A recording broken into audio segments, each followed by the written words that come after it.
I'm telling you, we've got to get this guy and it'll be over. Yeah, I think so. Okay, so why don't we, here, let me just put this on and then share my screen. I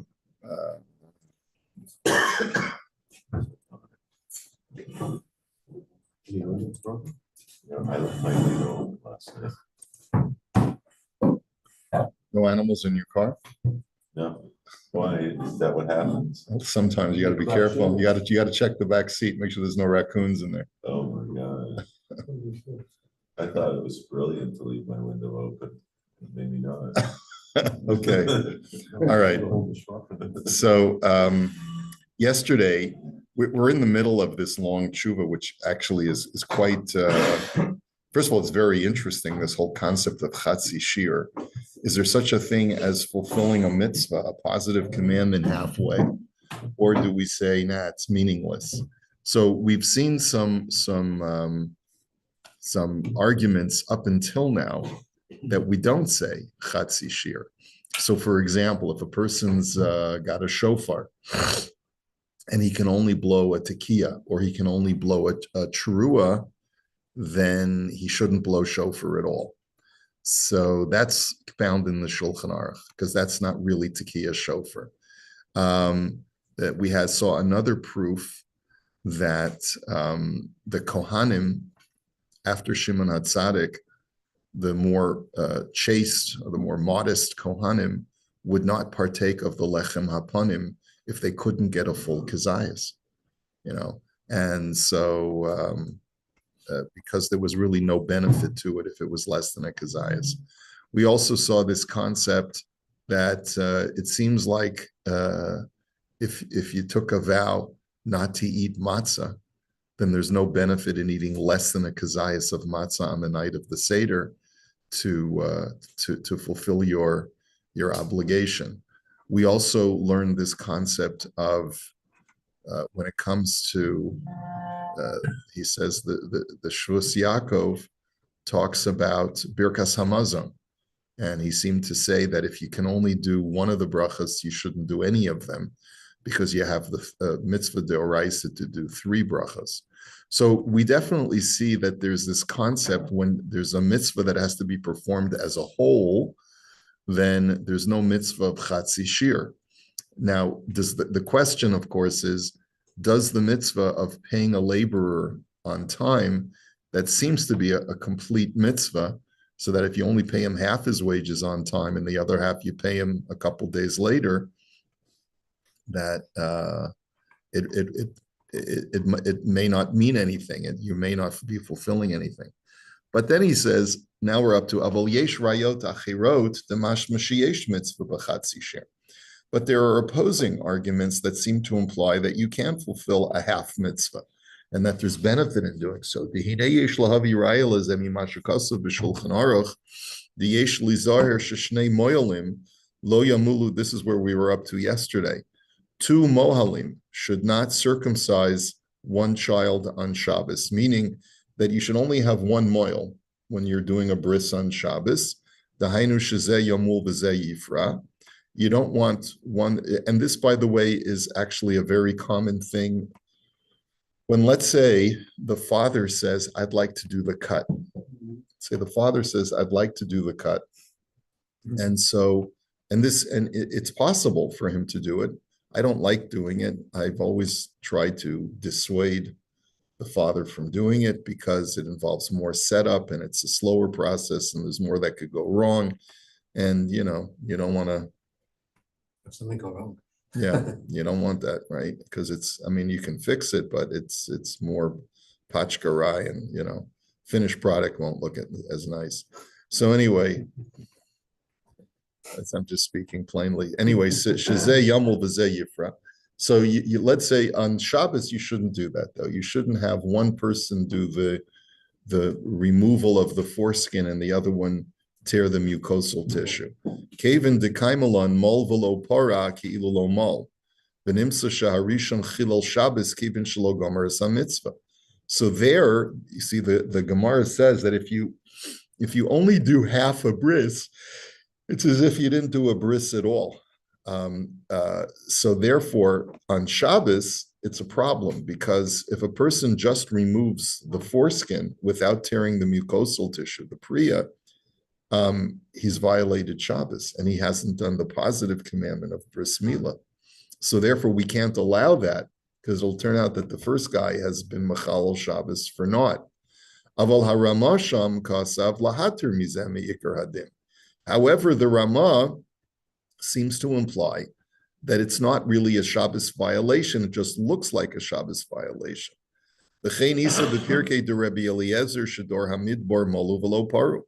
And the Midrash tells us that the Jews of the desert, even though we learned that for 40 years they didn't circumcise, that just means that they didn't tear the mucosal tissue. The mucosal tissue was still intact, but the foreskin was removed. Ve'im nagid ein mitzvah b'chatzi shir ma ho'ilu bazeh dor hamidbar kevin shenitztavu ala mila upriya kvar bizman Avram Avinu k'mo shekasuf b'Yerushalmi. What benefit is it to have a half a bris? You either have a bris or you don't have a bris. Yeah, so because the Jews were commanded to completely expose the glands, which is the head of the penis, that was given to Avraham Avinu, as it says, Himol Yimol, Echad Lemila ve'Echad Lepri. That's why you have this double language in the pasuk of you shall surely circumcise, which is Himol Yimol, which means that there are two excisions to perform whenever you do a bris. Elavadai diyesh mitzvah b'chatzi shir umashalo asu priya hanu mishum chulsha du'orcha kideisa biyavamas. So therefore, you must conclude that there is such a thing as being half circumcised, and there's a benefit to it. It's better than being completely uncircumcised. And the reason why they didn't do the whole thing was because of the weakness that it would have presented if they were traveling on the way. Just on that side point, I always heard that was the reason. But we're saying that half the bris didn't weaken them. Well, this is what the Midrash says. You know, there's conflicting Midrashim. One Midrash says they didn't circumcise at all, but the Midrash in Pirkei de Rebbe Eliezer says that they were partially circumcised. Yeah. Okay. All right. Is coming down that there's some value in that half. So there seems to be value in a half a mitzvah from this source. Mm-hmm. We're getting conflicting sources. Up until now, the sources we saw said that there's no value to a partial mitzvah if you didn't do the full thing. And here we're saying that no, but with bris milah there is. Va'od raya meha gemara b'makos shenitztave Moshe Rabbeinu olav hashalom livnos sheish arei miklat. There is also a proof from the Gemara in Makos that Moshe was commanded to set up 6 cities of refuge, which we just learned about in last week's Parsha. Shalosh arim be'ever hayardain, v'shalosh arim be'eretz Canaan. 3 cities in the Transjordan and 3 cities in the formal borders of Eretz Yisrael. Moshe Rabbeinu bana shalosh arim be'ever hayardain. And Moshe was only permitted because he couldn't cross the Jordan. He set up the first 3 cities. Kamosha Kasuv, Az Yavdil Moshe Shalosh Arim. We're going to read it in this week's Parsha also. Then Moshe set up the 3 cities. Afal Pisha Hashalosh Arim Shebe'ever Hayardein, Einam Koltos Kolzman Shalo, Nivnu Shaloshes Ari Hamikla, Shebe'eretz Canaan. The Gemara says that if you must have all 6 cities operational in order for an unintentional murderer to be able to flee to one of the 6 cities. Meaning that just by virtue of Moshe setting up the 3 cities on the Transjordan did not mean that they were operative. They weren't operative until the other 3 cities on the other side were set up. So what is the benefit of Moshe doing it if it's only half a mitzvah? It wasn't completed. That also seems to imply that there is this concept of do a portion even if you can't do all of it. Okay, so that's also va'od raya lazat. Another argument, the Hagemara omeret b'maseches gitin, misha chetzio eved b'chetzio ben chorin, Eino yochol lihitchatein lo im Yisraelit v'lo im shichtcha. If a person is half slave, half free, the Gemara discusses this scenario quite extensively in various places. What does it mean to be half free man and half slave? Well, a person, let's say, fell to an Eved Kanani, is owned by a man. The man dies, and his heirs are two sons.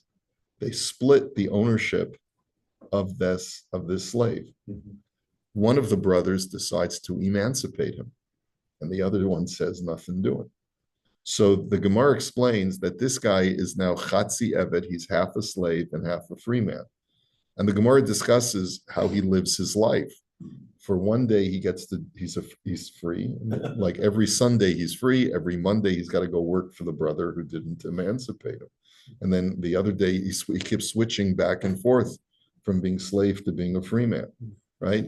So there is that, it's like, being half married, half non-married or whatever, right? Well, that's part of the big problem, isn't it? How we can marry. Yeah, so now the question is, who is this person permitted to marry? So the Gemara says he's not allowed to marry a regular Jewish girl because he still has a slave aspect to him, and he's not allowed to marry a shifcha, a Canaanite maid, Canaanite woman slave, because he's because of his Jewish part. Mitzvahs kriya or avia. So how is he going to be able to fulfill the mitzvah of procreation? Ella kofinis rabo sheichtav lo get shichur kedei sheyuchal lisa Yisraelis.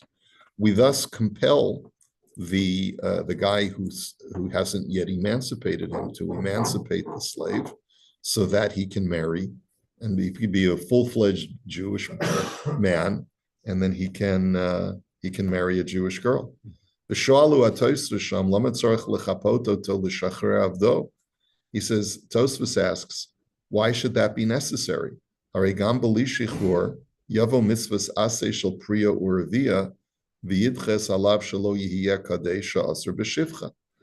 Tosfos says, why don't you just say the principle of mitzvahs aseh docha mitzvahs los aseh, that the positive commandment of procreating will override the negative commandment of not taking a woman, a slave, as your wife, not consorting with a woman slave, and let that be the way that he can have a physical relationship, at least until he fulfills the mitzvah of pru'ervu with this woman. V'lichoret mitzvat aseh shel pru'ervu mekayim rak la'achar sheyivoldu lo ben uvat, and that would take at least a couple of years until he has a son and a daughter.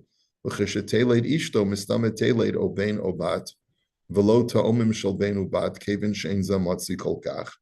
And when she gives birth, she's not going to give birth. It's unlikely she's going to give birth to twins, one boy and one girl. So apparently we should argue that he can do a partial mitzvah of inseminating her, impregnating her with either a boy or a girl. And that seems to be enough of a mitzvah to override the prohibition of him of consorting with this woman slave. So how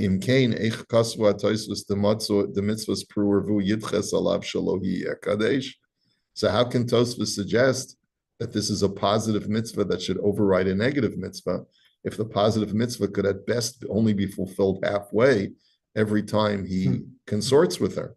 Because he can only impregnate her with one, in most circumstances, with one embryo at a time.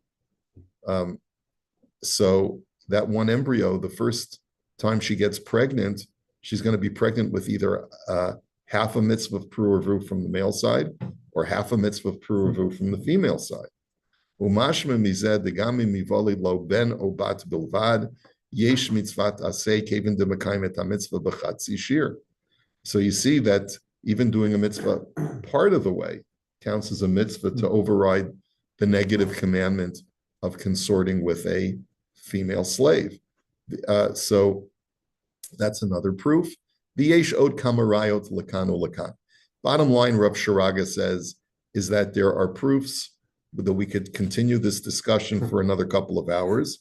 We could bring proofs on both sides, either that there's bichlal no mitzvah if you just do it halfway, or that there is a mitzvah even if you only do it halfway.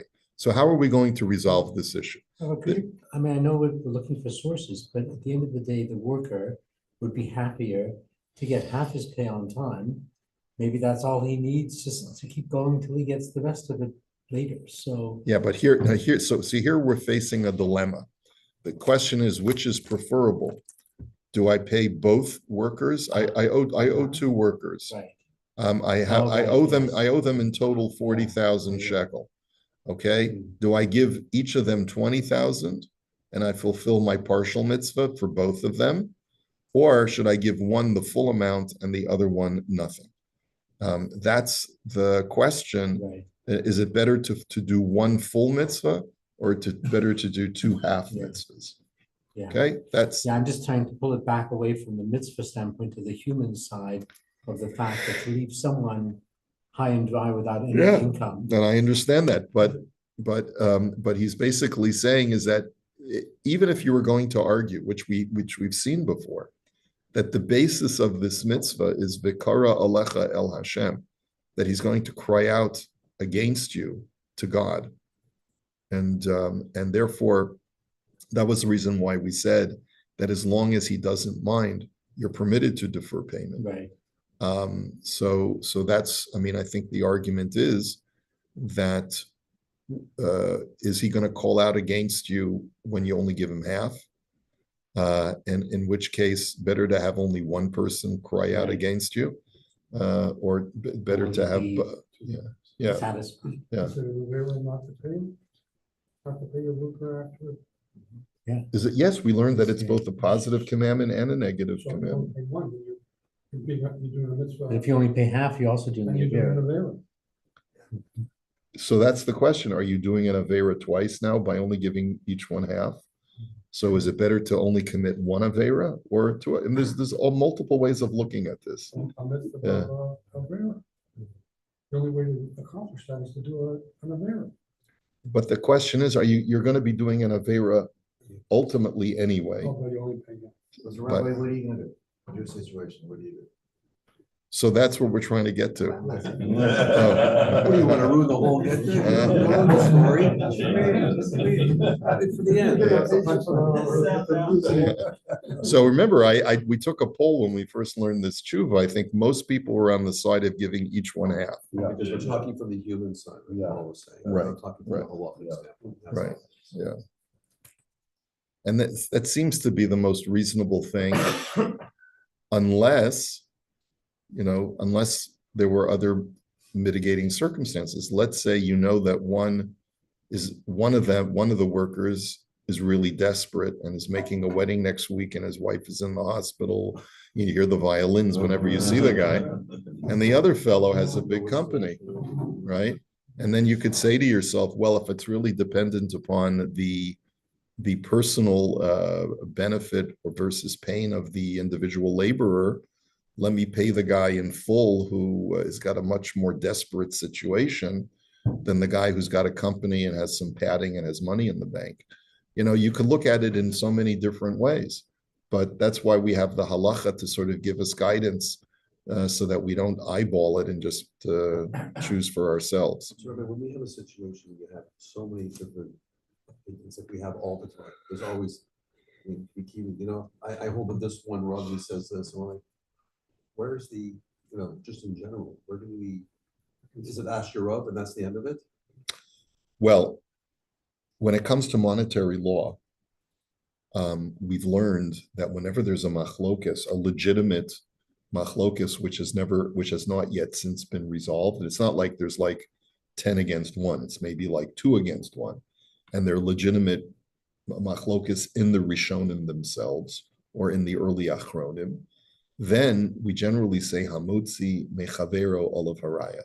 Then the burden of proof, whenever there's a conflict, is on the person who wishes to extract the money, because the other person can say, well, you paskin that way that I owe you the money, but I paskin the other way that I don't owe you the money, right? So that becomes a very tenuous situation, and it has to be resolved in Beis Din, and usually they try to find the pshar. But let's say you want to know what is the right thing for me to do. That's not the answer. That's being human again, like doing the pshar. Yeah. Right, it's not giving up side. Yeah, but it's also based on the fact that it's difficult to give a psak in certain scenarios where the halacha has not been fully resolved. We haven't resolved the halacha.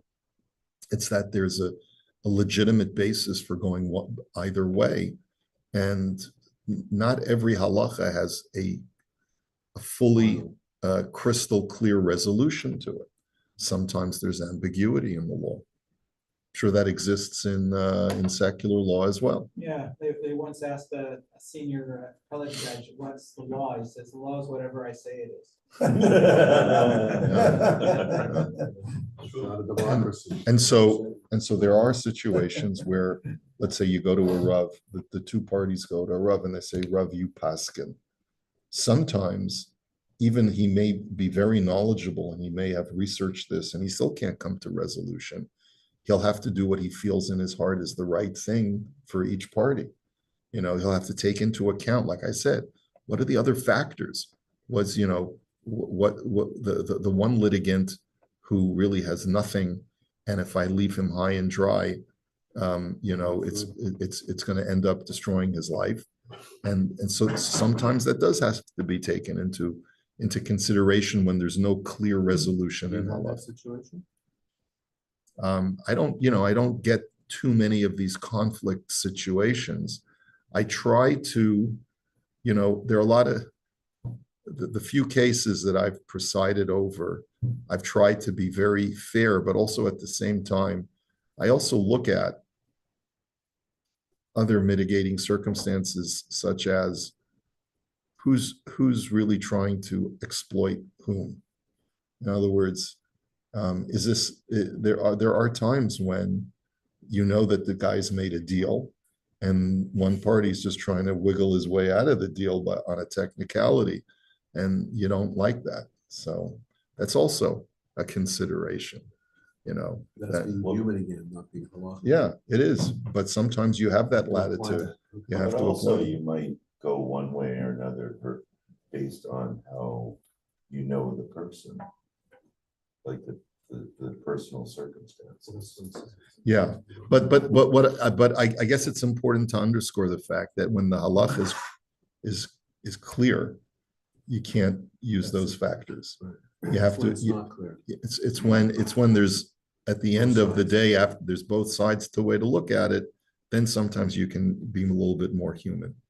But in any event, we want to try to get some kind of clarity in the lumdus at least. Like, is there such a thing? When do we say that you can fulfill a half a mitzvah and it's meaningful? And when do we say that doing a half a mitzvah means absolutely nothing? Like by the case of Tekiyah Shofar, right? So he says, "Uchedei liyashiv kol hastirot bazeh." So if we wanted to try and resolve all of these contradictory arguments, Yesh lomar al pi ma shekosef harav nochach hashulchan b'shem amarit al gazi, the yesh lechalek ben mitzvah chiyuvit shehatorah chiyuva oto levein mitzvah she'adam chayev ba et atzmo. So in one sefer, the distinction that is drawn is as follows.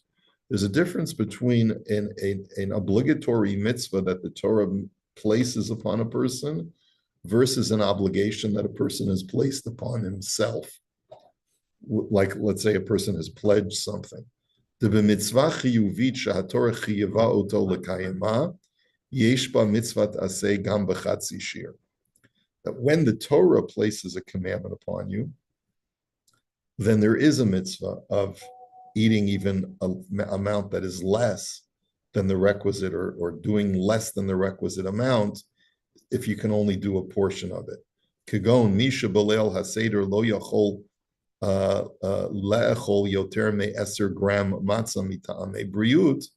Let's say on the night of the Seder, if a person at the night of the Seder can't eat more than 10 grams of matzah, which is far less than a kazayas, can only have a few crumbs for health reasons. So would we say that that person is completely off the hook from eating matzah? Or would we say, just have a little bit, whatever the doctor says you can have, so at least you're getting the flavor of matzah in your mouth? Shetzarich lechol mashi yachol, keven shezem mitzvah chiyuvit shehatorah chiyeva oto lechol matzah. So that is your obligation. If you can only eat a half a kazayas for health reasons, then you should eat a half a kazayas, and that God considers to be your mitzvah. Avol mitzvah sha'adam chayev ba, atzmo. But if a person obligated himself in a mitzvah, now what does it mean to obligate yourself in a mitzvah? To put yourself in a circumstance whereby once you entered into that circumstance, you now have a mitzvah to do. Kigon, mitzvahs mezuzah, the mitzvah of a mezuzah. Who told you to live in a house that has a doorway? Now, you put yourself in that position, or mitzvahs challah, the mitzvah to tithe dough, because you didn't have to make dough, or mitzvahs tzitzis, when you're not obligated to wear a four-cornered garment, but if you decide to wear a four-cornered garment, then you have to put tzitzis on it. Sha'adam shalodar b'bayit lo chayav b'mezuzah. So, like, if a person is not living in a house, he doesn't have the mitzvah of mezuzah. Umi shalo osa isa kishir lo mitchayev b'chala. And if you're not making dough, you can go your whole life. I'm sure many of you have never done midrabanan. You do, but midioraisa, there's no mitzvah of tzitzis. If you're wearing a shirt without four corners, then you don't have to wear tzitzis. We all do wear tzitzis because of the rabbinic law of wearing tzitzis, right? But midioraisa, you could get off. I'm sure there may be some of you. How many of you have never done the mitzvah of hafrashas challah, of separating challah? Watching my sister do it. What? I watched my sister do it. You watched your sister, right? So you've never done the mitzvah of challah yourself. Shouldn't you be ashamed of yourself? Shouldn't you be ashamed of yourself? You've never done. Mitzvah of eating challah.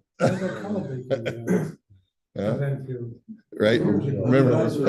Remember, I told you that story about the rabbi who brought in the donkey. And remember, we had this conversation, right? The rabbi who brought in the donkey, like, because how can you go your whole life without doing the mitzvah of pidyon peter chamor, of redeeming a firstborn donkey? Easy. Yeah. You don't have to have a donkey. You have no mitzvah, right? You know what? Better that you should fulfill the mitzvah of hafrashas challah first. You know, there's a lot of mitzvahs I've never done. I've never fulfilled the mitzvah of giving my wife a divorce. You know, that's a mitzvah too. It's one of the 613 commandments that when you don't want to be married anymore, you divorce your wife. I've never not reached that state of not wanting to be married to the point where I've given my wife a get. So shouldn't I be ashamed of myself that I've failed to fulfill that mitzvah? Yeah, right. So you can go home, tell your wife, honey, I'm trying to go down the list of mitzvahs. Yeah. It's on my bucket list.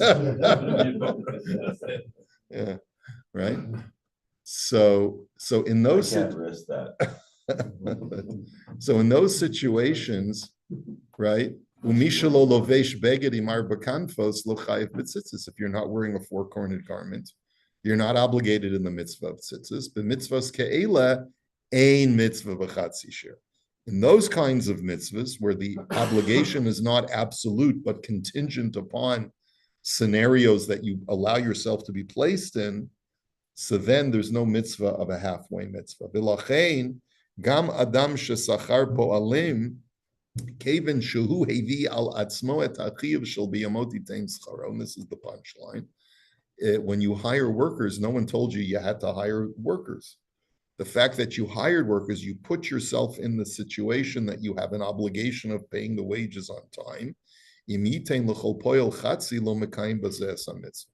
By giving each one half, you're not doing the mitzvah. This is something we'll have to hold it for today. We've got to continue this conversation. We're almost at the end, but there's so much more to analyze here. Okay. Have a great day, everybody. Thank you.